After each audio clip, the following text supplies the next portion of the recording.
Hello, I'm Avis Kalfsbeck, and this is the Peace is Here podcast. Welcome to Peacewarts, School of Peacecraft and Inquiry, where we practice the skills of peace through short daily classes. We take the peace work seriously, but not ourselves. If you're joining us mid-school year, you're not late. Orientation begins at episode 198.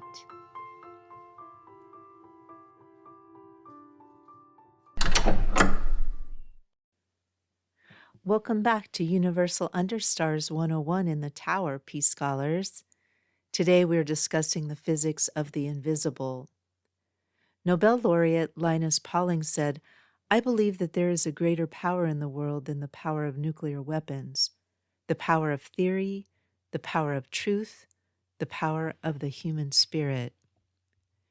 In political science, we often talk about sovereignty. This is the idea that a nation has absolute power over its territory and its borders. We draw a line on a map and say, everything inside this line is mine. But in the Department of Universal Understars, we look at the one thing that refuses to obey that line, the atmosphere. The concept, atmospheric sovereignty. The air we breathe is a global common. It moves in massive currents, the jet stream, the trade winds that circle the globe in days. When we talk about atmospheric sovereignty, we are acknowledging that no nation can truly be sovereign over its own air quality or its own climate. If a factory in one country releases a toxin, or if a nuclear test is conducted in another, those molecules don't stop at the border to show a passport. They are carried by the wind into the lungs of people thousands of miles away. The sky is the ultimate proof that we are biologically merged.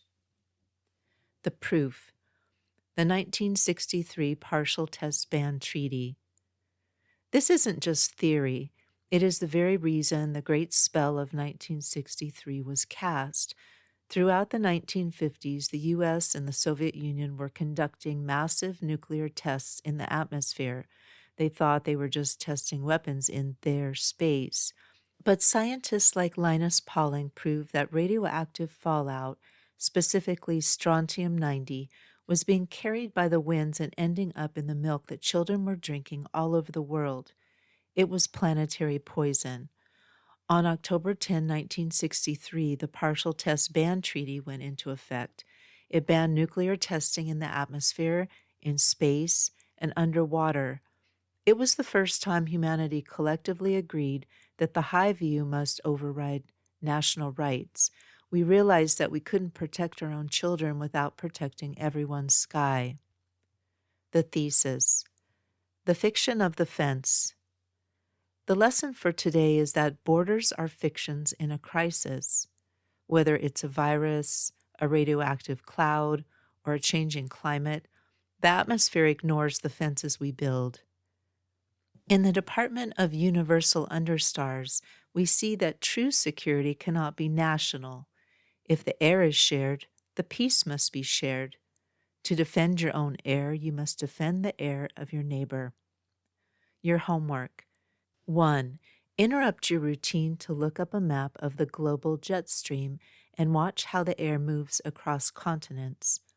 2.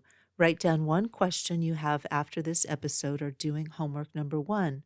If no question comes to mind, write "no question." 3. Optional. Journal about the realization that you are currently breathing molecules that were over another continent just a few days ago. Until our next lesson, keep your eyes on the Understars.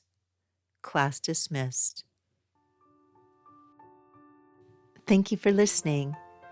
If you'd like to support the Peace is Here podcast, the most helpful way is to follow it wherever you're listening. It helps share the message with others. You can also support this peace work at my Patreon for $4 a month, about what a used paperback goes for these days. Just go to Patreon at patreon.com/Avis Kalfsbeck. That's AVISKALFSBEEK. My most recent book is Mana Mutante, a best friend eco-fiction novella about food systems, featuring Tilly, Camas, Pedro, and the rest of the gang. It's book 6 in the Peter the Water Dog Saves the Planet series and is available wherever you buy books. You can find all of my peace projects and stay in touch at avaskovspec.com. Music is by Javier Peque Rodriguez. Sound effects are from Pixabay. Regarding peace, we need not delay or despair. We are not late. We are right on time to love. We are all scholars of peace. Listen for the peace.